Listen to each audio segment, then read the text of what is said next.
이 이야기는 실화를 바탕으로 만들어진 이야기입니다. 인구도 몇 안 되며 대부분의 주민들이 벼농사로 먹고 사는 마을 뒷산에는 항구에서 잡화 상점을 하며 두 아들과 딸을 키우고 있는 부부가 살고 있었습니다. 큰아들과는 달리 둘째 아들 영지는 호기심도 많고 욕심도 많아 형들을 따라다니며 어울려 다녔습니다. 뱃사람들을 상대로 장사를 했던 부부는 새벽 4시면 기차를 타야 했기 때문에 집안일은 전혀 신경을 쓰지 못했습니다. 집안에는 80대 노모 혼자 있어 실질적으로 세 자녀를 키우는 건 부모가 아닌 친할머니였습니다.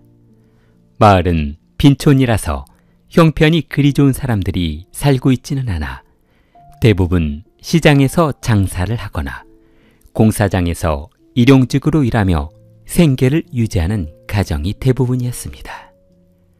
언덕 위에 집들이 빼곡히 있을 뿐만 아니라 월세가 저렴해 그에 맞는 사람들이 몰려 사는 동네였습니다. 그런데 아이들은 많은데 마을에 공터가 없어 아이들이 뛰어놀 만한 공간이 없었습니다. 언덕에는 그나마 풀도 우거져 있고 무덤이 있어 아이들이 뛰어놀기 좋은 장소라서 아이들이 자주 모여서 놀곤 했습니다. 그곳에는 사람 왕래가 적은 아주 오래된 무덤 2개가 있었는데 특히 그 앞에는 무덤에 묻혀있는 사람에 대한 기록을 적어둔 듯한 비석이 하나 세워져 있었습니다. 비석은 상당히 커서 일반 성인 남성의 키를 훌쩍 넘을 만큼의 높이였습니다. 그런데 그 무덤은 평상시에는 찾아오는 사람은 전혀 없었고 명절에만 잠깐 들르는 무덤 주위의 가족으로 보이는 사람들 이외에는 찾아오는 사람이 없었습니다. 그 사람들이 찾아오는 시간 이외에는 늘 아이들의 놀이터가 되었습니다. 아이들은 무덤 위를 올라가 만세를 부르는가 하면 무덤 뒤에 숨어 총싸움을 하고 놀았던 것으로 보아 그것이 무덤인지 언덕인지도 구분을 하지 못하고 그저 친구들과 노는 것이 즐거워하는 것 같았습니다. 집에 돌아가면 혼날 것을 생각지도 못하고 풀밭에서 뒹굴며 노는 것으로도 기분이 좋았지만 아이들이 무엇보다 가장 좋아하는 건 무덤 옆 나무에 바글바글 몰려드는 풍뎅이들이었습니다. 아이들은 그 나무를 풍뎅이 나무라 불렀고 풍뎅이를 잡는 일은 형들의 몫이었습니다.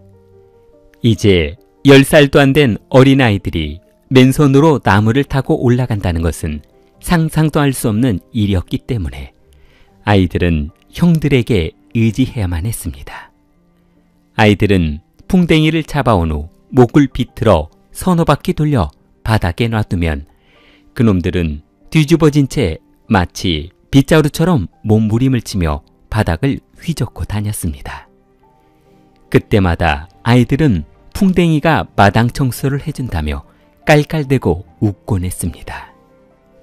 영지는 이렇게 민식형이 한 마리나 잡아주어야 놀 수 있지 혼자의 힘으로 풍뎅이를 잡는다는 것은 불가능한 일이었습니다. 영지는 모든 것을 민식이 형에게 의지하고 있었습니다. 무덤 바로 아래 집에 살고 있던 영지는 형들처럼 풍뎅이 나무에 올라가고 싶었으나 키가 작아 나무에 올라가지 못하고 형들이 놀다 버린 풍뎅이를 가지고 놀거나 형들이 큰맘 먹고 준 것을 가지고 노는 것에 만족해야 했습니다. 그러던 어느 날 풍뎅이가 평소보다 많이 몰려들자 민식이 형은 그것들을 모두 잡아버리겠다며 두 팔로 나무를 꼭 껴안고 올라가기 시작했습니다. 그런데 한참을 올라가던 형이 나무에서 떨어져 바닥에 뒹굴고 말았습니다. 아래에서 형이 풍뎅이를 잡아오기만을 기다리던 아이들은 형이 고통스러워하자 말도 걸지 못하고 눈치만 보고 있었습니다. 어느새 해가 저물어 아이들이 하나둘 집으로 돌아가자 영지는 아무도 없는 틈을 타 나무 타는 연습을 해봤습니다. 그러나 바람이 없어 땅바닥에서 한 발짝도 떼지 못한 영지는 나무에 올라가지도 못하고 넘어져 더럽혀진 옷 때문에 어머니에게 혼날 것이 두려워 엉덩이를 털고 얼른 집으로 들어갔습니다. 며칠 뒤 무덤가에 모여 전쟁놀이를 하던 아이들은 땀이 범벅이 되어 비석 아래에서 쉬고 있었습니다. 그때 민식이 벌떡 일어서며 비석이 있는 쪽으로 걸어가 맨 위쪽에 있는 지붕 모양으로 생긴 개석을 잡고 비석 위로 올라갔습니다. 그러자 아이들은 민식이 형을 보고 너무 부러워 감탄하며 박수를 쳐댔습니다. 자신들은 힘도 없고 키도 작았기 때문에 그런 일은 상상도 못할 일이었기 때문이었습니다. 형이 개석 위에서 만세를 부르고 폴짝 뛰어내려오자 아이들은 형처럼 해보겠다며 서로 밀치고 난리를 쳤는데 그 중에 덩치가 컸던 성수가 자신이 한번 올라가 보겠다며 비석을 잡고 실갱이를 했습니다. 그러나 힘이 없어 뒤에서 보고만 있었던 영지는 비석 근처에도 가보지 못하고 형이 하는 행동을 지켜보고만 있었습니다. 그때 저 멀리 풍뎅이 나무 아래 있던 민규가 아이들에게 풍뎅이가 잔뜩 날아왔다며 빨리 와보라고 했습니다. 그러자 비석 근처에 있던 아이들은 모두 나무 근처로 몰려갔고 민식이 형은 곧바로 풍뎅이가 있는 나무 위로 올라갔습니다. 아래에서 한 마리씩 던지라며 소리 지르고 있던 그때 무엇인가 아주 커다란 무엇인가가 떨어지는 소리가 무덤가에 울려 퍼졌습니다. 나무에 매달려 풍뎅이를 잡고 있던 민식은 고개를 돌려 무덤 쪽을 바라봤습니다. 영지가 비석 개석에 깔린 채 민식을 바라보고 있었습니다.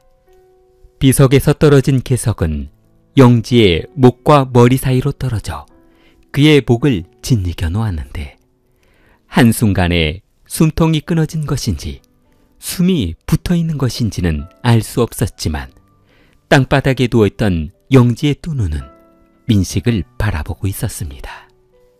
영지의 눈과 마주친 민식은 영지의 눈을 피하려 했으나 고개가 돌아가지 않아 계속 영지의 눈동자를 바라봤습니다.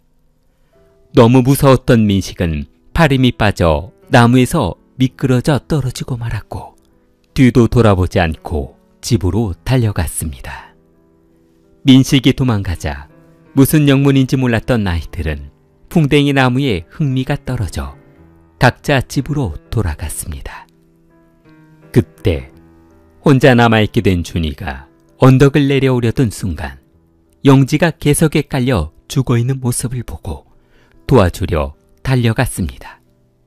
그러나 어린 나이의 힘으로는 그 커다란 돌덩이를 움직일 수 없어 도움을 청하려 영지의 집으로 달려갔습니다. 영지의 집에는 80이 된 친할머니가 혼자 있어 큰 도움이 될지는 모르겠지만 어쩔 수 없이 할머니 손을 잡고 영지의 시신이 있는 곳으로 달려갔습니다.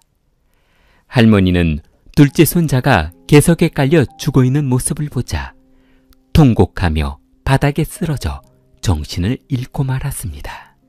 그날 저녁 항구에서 자화상회를 하고 있던 영지의 부모는 아들이 죽어있다는 사실을 모른 채 집으로 돌아왔는데 집에서 기다리고 있던 노모로부터 아이가 병원에 실려갔다는 말을 듣고 병원을 찾아가 응급실에 누워있는 아들의 시신을 보았습니다. 시퍼런 절판 위에 누워있는 영지를 보자 무능한 자신들이 돌봐주지 못해 아들이 죽었다는 죄책감에 통곡하고 울었습니다. 영지의 부모는 아이들을 키우기 위해 시장에서 장사하며 노모를 모시고 사느라 형편이 어려워 항상 집을 비워놨는데 만약 영지가 부유한 집에서 태어나 유복한 가정에서 성장했다면 이렇게 어린 나이에 세상을 떠나지는 않았을 것이라며 슬퍼했습니다. 가난한 영지의 부모는 집안 선산도 없어 아들을 아무도 몰래 뒷마을 한적한 산속에 묻어주었습니다. 영지가 사망하고 얼마 후 민식은 불면증에 시달렸습니다. 눈을 감으려 해도 자꾸만 영지 눈동자가 생각나 다시 눈을 떠 천장만 바라봤습니다. 생각에 잠긴 민식은 풍뎅이 나무 아래 영지와 같이 놀던 시절이 자꾸만 떠올라 지금 당장이라도 언덕 위로 올라가 나무에서 풍뎅이를 잡아 건네주고 싶었습니다. 지금도 그 자리에서 풍뎅이를 잡아달라며 영지가 기다리고 있는 것 같아 달려가고 싶었습니다. 장어지 사이로 불어오는 바람 소리는 언덕에서 민식을 부르는 소리로 착각할 정도였습니다. 그 작은 손바닥으로 비석을 막아보려 몸부림치고 있던 걸 보고만 있었다는 죄책감이 사라지지 않았습니다. 혼자 있으면 누군가 부르는 것 같고 바람 소리만 들려도 밖에 누가 와 있는 것 같았습니다. 민식은 언제부터인가 어렵게 깊은 잠에 들기만 하면 비몽사몽 상태인 양반 자세로 이불 위에 앉아 몸을 흔들거렸습니다. 어떨 때는 한밤중에 혼자 일어나 뒷산으로 걸어가 무덤가를 맴돌기 시작했는데 민식의 부모도 깊은 잠에 들어있던 상태였기 때문에 아들이 이런 행동을 하고 있는지는 꿈에도 몰랐습니다. 그러던 어느 날 잠을 자고 있던 어머니가 머리맡이 뿌려지는 빗물로 머리가 축축해지자 벌떡 일어나 열린 창호지 문을 발견하고 방 안에서 누가 나간 것 같다는 생각을 했습니다. 너무 놀란 어머니는 최근 목육병 증세가 있었던 아들이 걱정되어 아들이 누워있는 이불을 바라봤더니 민식이 보이지 않았습니다. 어머니는 신발도 신지 않은 채 무덤가로 달려가 민식을 불러봤습니다. 그러자 달빛 아래 쓰러진 비석을 맴돌고 있는 민식을 발견한 어머니는 아들을 껴안아주며 한동안 서 있었습니다. 잠시 후 정신이 돌아온 아들은 어머니 손을 잡고 언덕에서 내려왔고 민식은 계속해서 불면증에 시달렸습니다. 아들을 지켜보던 어머니는 행여나 앞으로 아들에게 무슨 일이 생기지는 않을까 하는 걱정이 되었습니다. 민식은 잠을 깊이 자지 못했던 탓인지 학교에서도 집에서도 매일매일 피곤해 있었습니다. 그날 사건 이후 민식은 잠만 들면 괴로워했는데 이유는 매일 밤 영지가 나타나 비석 아래에서 자신을 바라보는 꿈을 꾸었기 때문이었습니다. 민식은 매번 꿈꿀 때마다 비석 앞 같은 자리에 서 있었는데 영지가 나타나도 움직일 수 없는 상태에서 무서웠던 민식은 도망치려 했지만 발이 떨어지지 않아 집으로 돌아가지도 못하고 아무 말도 하지 못한 채 비석 아래만 바라보고 서 있었습니다. 민식이 비석 아래만 보고 있었던 이유는 영지가 비석 아래에 누워 민식을 바라보고 놔주지 않고 있었기 때문이었습니다. 그러던 어느 날 깊은 잠에 빠져든 민식은 안개가 자욱한 새벽에 혼자 뒷산 무덤가를 지나는 꿈을 꾸었습니다. 그날은 웬일인지 비석 아래 영지가 보이지 않았는데 혹시 이제 영지가 그때 자신을 도와주지 않았다는 것을 용서하는 것은 아닌가 생각했습니다. 민식은 안심하며 비석이 있는 쪽으로 천천히 다가가 개석을 쓰다듬어 주었습니다. 그리고 도와주지 못해 미안하다며 용서를 빌었습니다. 비석을 손으로 만지던 그때 잠에서 깬 민식은 눈은 떠 있는데 몸이 움직이지 않는 이상한 느낌이 들었습니다. 이불에서 일어나려 해도 몸이 말을 듣지 않았고 고개를 들어 올려보려 해도 말을 듣지 않았습니다. 민식이 일어나 보려 몸부림치고 있던 그때 창호지 틈 사이로 서늘한 바람이 불어오더니 누군가 귀에 대고 속삭이는 소리가 들렸습니다. 형, 비석 좀 치워줘. 민식은 영지의 목소리를 듣기 싫다며 고개를 돌리려 했습니다. 그러자 영지는 자신만 이대로 죽을 수 없으니 형도 비석 아래 깔린 상태로 살게 해주겠다며 영원히 일어나지 못하게 하겠다고 했습니다. 다음 날 아침, 학교 갈 시간이 되어도 아들이 일어나지 않자 걱정이 된 어머니는 민식을 흔들어 깨웠습니다. 그제서야 정신이 돌아온 민식은 학교를 다녀온 후 뒷산으로 올라가 비석 앞으로 달려갔습니다. 그리고 영지에게 그때 도와주지 못해 미안하다며 무릎을 꿇고 두 손을 비벼 진심으로 잘못했다며 용서를 빌었습니다. 그 뒤로 민식은 중학생이 되었고 거짓말처럼 영지는 꿈에 나타나지 않았습니다. 몇 년 후 세월이 흘러 무덤과 마을이 택지개발지구로 들어가면서 마을 전체가 철거되어 비석도 무덤도 풍뎅이 나무도 모두 사라졌습니다. 가족의 생계를 위해 항구에서 자파상회를 하던 부모는 토지 보상금을 받고 울산으로 떠났고 고등학생이 된 큰아들은 부모를 따라 울산으로 전학간 후 성인이 되어 그곳에서 직장 생활을 하고 있습니다. 고령이신 할머니는 담배를 많이 피워 폐가 나빠져 폐암으로 생을 마감했고 민식은 아픈 상처를 잊고 평범한 직장인으로 살아가고 있습니다. 마을에서 어울려 살던 아이들은 연락이 끊겨 다시는 만날 수 없었다고 합니다. 그 무덤이 있던 뒷산도 아이들이 뛰놀던 풍뎅이 나무도 이제는 사라졌지만 민식의 마음속에는 여전히 그 자리에 남아 있었습니다. 만약 지금도 그 장소가 남아있다면 가끔 한 번이라도 찾아가 보고 싶지만 모든 것이 사라진 상태에서 민식이 할 수 있는 것은 아무것도 없었습니다. 오로지 할 수 있는 것이라고는 머릿속에서 기억을 지우는 일뿐이었습니다. 그러나 지금도 간혹 민식은 꿈속에서 풀밭 뒤를 뛰어다니던 작은 영지와 풍뎅이 나무 아래서 서로를 바라보던 어린 시절을 떠올리곤 했습니다. 성인이 된 민식은 평범하게 살아가고는 있지만 가끔 비가 오는 날이면 악몽을 꾸고 직장에서 혼자 남아 야근을 할 때면 창문 너머 풍뎅이 울음소리가 들리는 것 같은 환청이 들리기도 했습니다.